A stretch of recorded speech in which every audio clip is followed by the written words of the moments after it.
Tupac Shakur was not before his time, but one of a kind of his time and era. He was a movie star, and for him to be doing street stuff gave him like sort of a Marlon Brando edge. The outlaw who was living life in some romantic Ernest Hemingway world where you lived out your art. He had that almost uncontrollable, defiant attitude. I got a big mouth, can't help it. I talk from my heart, I'm real, you know what I'm saying? Whatever comes, comes. But my controversy probably. And it's not my fault. I'm trying to find my way in the world, you know, I'm trying to be somebody instead of just make money off everybody. Tupac's gift was the ability to take somebody else's pain and story and translate it. We, as rappers, bought that violence. We bought the violence that we seen on the street, we put in our records for years. And after 3-4 years, people finally starting to see it because of all the statistics that's going on in the streets. If we stop talking about it, then they wouldn't take statistics. And when they stop taking statistics, then we'd be killing each other in the street and these white people wouldn't care no more. He would definitely give you something to think about. I know some of y'all white folks and some of y'all black folks don't appreciate what we're talking about, but this is the only way we got to make money. And if you don't let me make my money on the streets, I guarantee you I will make my money on the streets. A lot of people say the same things or have said the same things as Pac, but Tupac made it believable. At first, I always thought he was just crazy, arrogant little idiot, but I didn't really know how deep he was. We have to be honest about the tools that we use to survive. And why is a black life any more recoupable than a white life? You know what I'm saying? We know that they don't put the same security in the ghetto that they do in the whites in the white neighborhoods. What I saw in Tupac was someone who had a desire to be successful, and he only had 2 or 3 avenues. One was rapping, one was acting, and the other was going into the movement that his family came out of. His mother was a Black Panther. All of the anger, frustration, and everything that she was dealing with and what was going on with her at that time in her life was feeding right into him. When Tupac was a kid, for punishment, she would make him read the New York Times cover to cover. And at the end of the day, he would be quizzed on everything he read out of the paper. Tupac, well aware of what his mother had gone through, brought that into the 90s because nothing had changed in the 60s to the 90s as far as he saw with his race of people. I don't know how to be responsible for what every black male did. I don't know. Yes, I am gonna say that I'm a thug. That's because I came from the gutter and I'm still here. I'm not saying I'm a thug because I want to rob you and rape people and things. I'm a businessman. I mean, you know I'm a businessman because you find me at my places of business. Tupac was a star in Interscope, and Interscope had their hands full with him. He was in jail and in trouble. He just got beat up by the police. He had a lawsuit going to them that he won, and he was getting just harassed for anything. I mean, you know, they just start throwing him on the news as the bad guy rap when he really wasn't that person. I appreciate the present you've given me for giving me a fair trial and a fair shot at justice. I thank you from the bottom of my heart for just destroying everything I worked for the past 22 years, and a happy new year to you too. Tupac was in the news every day. I mean, you can't buy that kind of publicity. It's unfortunate the kinds of media coverage that they got, but it added to sales. People that know Pac had like 15 cases in different states in America. We would go do a show, Pac would go straight to court as soon as we get off the airplane. I'll block my way and don't hit my lawyer. Great artists are almost always out of step with what's going on in society because they see the world differently and they act differently. The last situation he got into, Interscope kind of like left him for dead. They wasn't really fucking with Pac like that. Shakur and another man were accused of sexually assaulting and sodomizing a 21-year-old woman in their hotel room last year. It's not a crime for me to be with any girl I want to be with. It's a crime for that girl to turn that into a rape charge. It was her who sodomized me. It wasn't me who went down in the dance club and ate her out. It was her in the dance club who had oral sex with me. She should be charged, not me. Last night, just after midnight, at 723 7th Avenue, that's between 48th and 49th Street, our rap star, Tupac Shakur, and 3 members of his group were robbed and shot. The word on the streets is that it was a warning to Tupac. Who was it coming from? In a bizarre twist of events, rap singer Tupac Shakur checked himself out of Bellevue Hospital late Wednesday night after the 23-year-old was shot 5 times early that same morning inside the lobby of a Times Square recording studio. Shakur had appeared in court today but had little to say about being shot. Mr. Shakur, how are you this morning? After 3 days of deliberations, the jury has finally decided the fate of rapper Tupac Shakur. Guilty on 3 counts of sexual abuse, he now faces 1.5 to 4.5 years in prison. The main impetus for the incarceration of Mr. Shakur was from City Hall. Mr. Giuliani himself. Being 23, being black, and last name being Shakur in America, he never had a chance. Tupac was in jail, and he wanted out of jail, and he wanted out of jail badly. No one, including Interscope, was putting up any bail money to get him out. And his bill was set at $1.4 million. A lot of people on the East Coast, a lot of people in New York City dissed him hard, man. They dissed him on the radio. No one went to go visit him except for a few people. And he wanted to be #1 again. So where else do you go but to where the other #1 people are? Death Row Records had been trying to get Tupac for some time. If you got Suge Knight dangling in front of you, you know, freedom, money, power, respect, can get you out of jail. Obviously, you're gonna go for it. You got a scared young man, first time behind bars. He's supposed to be back there for 4 years. Pac promised him in return, you get me out of here, I'll put Death Row on the map. My first CD will sell 6 million copies. And I don't think it's a coincidence that Suge wanted him on Death Row Records so badly, because even though Snoop was a huge star, he didn't have what Tupac had, that kind of icon presence like a James Dean or Elvis. Now, I heard that he had Pac sign a contract on toilet paper. I don't know how true it is, but I know when Pac came back, he was ready. Tupac got out in September of '95. He went to Death Row Records this day he got off the plane, and they laid down their first track for All Eyes on Me in 15 minutes. This album is more celebratory of life, upbeat, energetic, fun, I think. But it's also harsher in terms of the language because I've been in jail for 11.5 months. Tupac brought the feeling of I was nothing, now I'm something, and I want everybody else to be something too. If I could do it, you can do it. He stirred up the whole group there. He got them all going and all working. He made sure that every artist at Death Row had some part of this double CD. It was his way of saying, look, I'm part of the family and I want you on my album, which he did not have to do. Like, I remember doing a session with him, you know, and it seemed like he was just running around having fun, just partying, you know, having a good time. But the man was done. We thought that he didn't even write them. We thought he came with his lyrics already, but no, he wrote them that day. And that's just how sharp he was, man. You had people around the studio saying, man, we gotta get like Pac. Pac just go in there, kick him in, kick him out, kick him in, kick him out. And that's all they talk about. And that's exactly what they're doing. He made the level of competition, which is a good thing. He brought that level up. Any of the artists will tell you that what Tupac put into them was this business of the work ethic, where you can do more if you just work at it. When Tupac came, it's like Suge wasn't worried about nobody else, not Snoop, nobody at the time. Nobody. He didn't care nothing about any of the other artists at that time. He says all he needs is Tupac. He says Tupac is such a genius. And this guy is a workaholic. He didn't want no girls. He didn't want nothing. All he wanted was to go to the studio and go to work. He wanted to take his experiences and share it with the world.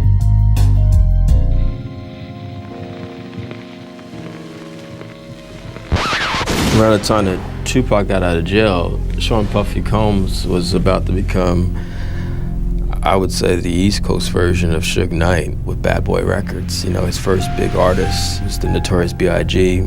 This bullshit about the East Coast and the West Coast started when we went out to New York to do the Source Awards. And Mr. Knight went on stage, and he's in New York City, and we all know Puffy's from New York City. Any artists out there want to be an artist and want to stay a star, and don't want to have to worry about the executive producer trying to be all in the videos, all on the records, dancing. Come to Death Row.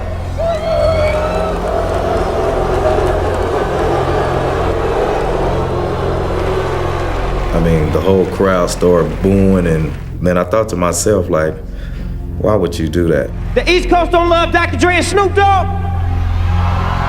The East Coast ain't got no love for Dr. Dre and Snoop Dogg and Death Row. Y'all don't love us. Y'all don't love us. Well, let it be known then. We know y'all East Coast. We know we at East Coast and Alpha. I'm the executive producer that a comment was made about a little bit earlier. But check this out. Contrary to what other people may feel, I would like to say that I'm very proud of Dr. Dre, of Death Row, and Suge Knight for their accomplishments. And all this East and West that needs to stop. It was so personal. Puffy was a good friend of mine. There's enough room in this business for two young black males who are entrepreneurs to exist. I mean, can you imagine if Al Bell and Berry Gordy were fighting, or if the Temptations had beef with the Four Tops? I mean, it sounds fucking retarded when you think about it. The Four Tops got beef with the Temptations. Marvin Gaye and Smokey Robinson were fighting at the Grammy Awards last night. I mean, think about that for a second. A lot of people on the West Coast felt that we have always had love for the East Coast. You know, they can come here and break their records. They come here and play at the clubs. You know, they come do in-stores. We do the whole nine with them East Coast cats.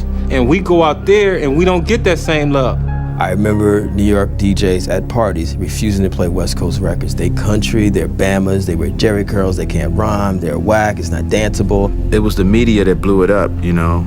You're seeing certain things that somebody said highlighted in magazines about the West Coast and vice versa, and it just boiled over from there. All these people talking about an East Coast, West Coast war, they like the Judas was to Jesus. They only here to cause confusion. It made rap music look bad. It made rap music look like it's just another part of the dope game. Controversy is what Death Row started living off of instead of talent. If this was chess, we'd be yelling checkmate 3 motherfucking years ago, because we've been beat these motherfuckers. Then the disrespect just started getting worse and worse between the West Coast and the East Coast. Overthrow the government y'all got right now, which is Bad Boy and Nas and all that bullshit, and we will bring a new government here that will feed every person in New York. And then you had the Tupac and Big situation, you know, flaming it even more. I possess his soul, his and Puffy. They know that I was the truest nigga involved with Biggie's success. I was the biggest help. I was the truest nigga. I don't write his rhymes,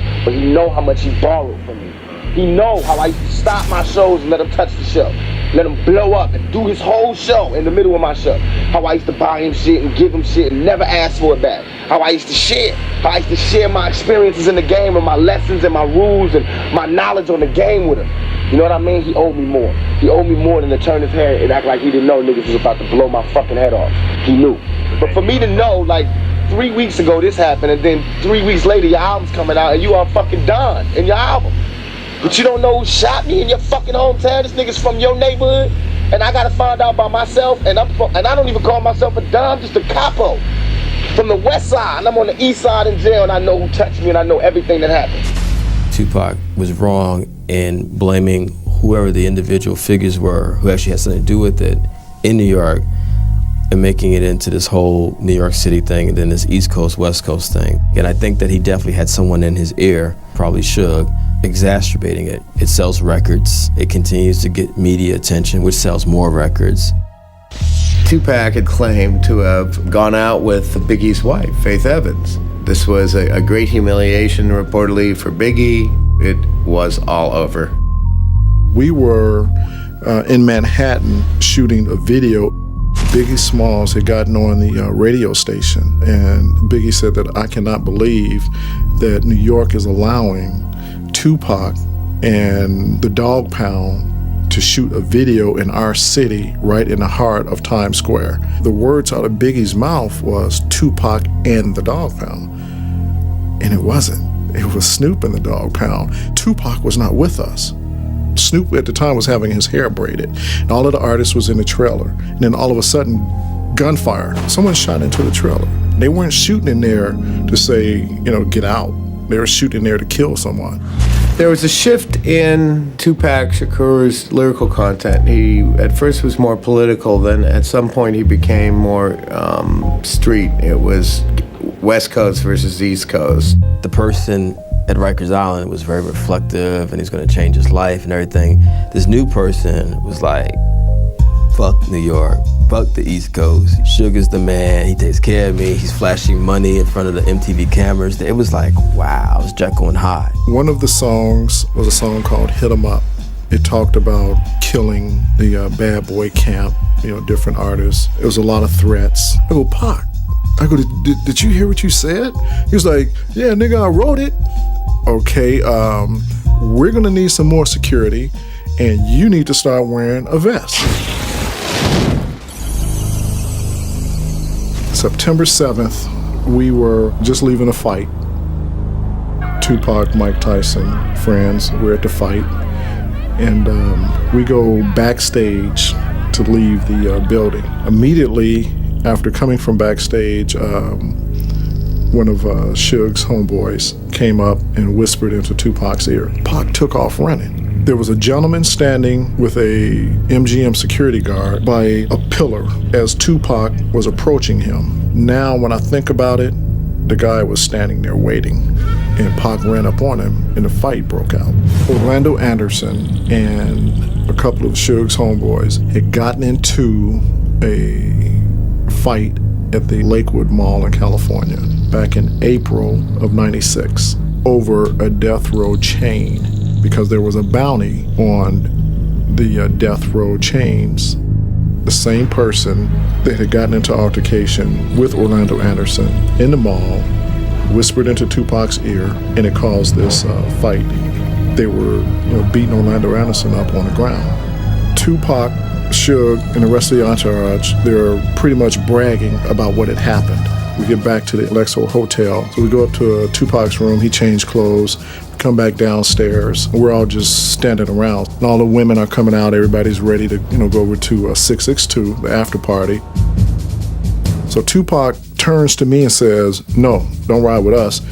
He hands me the keys and says, you go drive the little homies, because we're going to the club, we're gonna be partying, and you're gonna drive us. So I said, okay.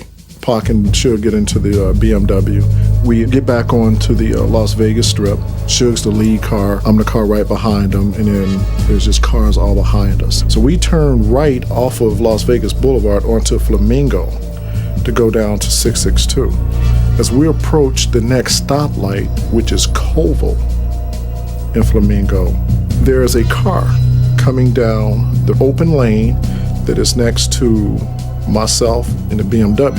As the car is approaching, I turn and I look to my right, and I see the car, and it's a white Cadillac. It kind of had moved over, and I would say closer to the BMW, probably about that close. And an arm just comes out and just starts firing. Heard the shots being fired. Pac stood up to try to get in the back seat to get out the way of the shots. That's how he got shot in his hip, which hit one of the bones and traveled to hit his lung. I grabbed him and said, get down, and covered him. When I pulled him down, that's when I got shot in my head. So you hit? He said, I'm hit. So I'm driving like a madman to a hospital. And the first thing he said, laughingly, jokingly, loudly, is, I need the hospital? You the one shot in the head. Coming up next on the 10 o'clock news, his lyrics, his life reflected a gangster lifestyle. Tonight, Bay Area rapper Tupac Shakur is dead of gunshot wounds.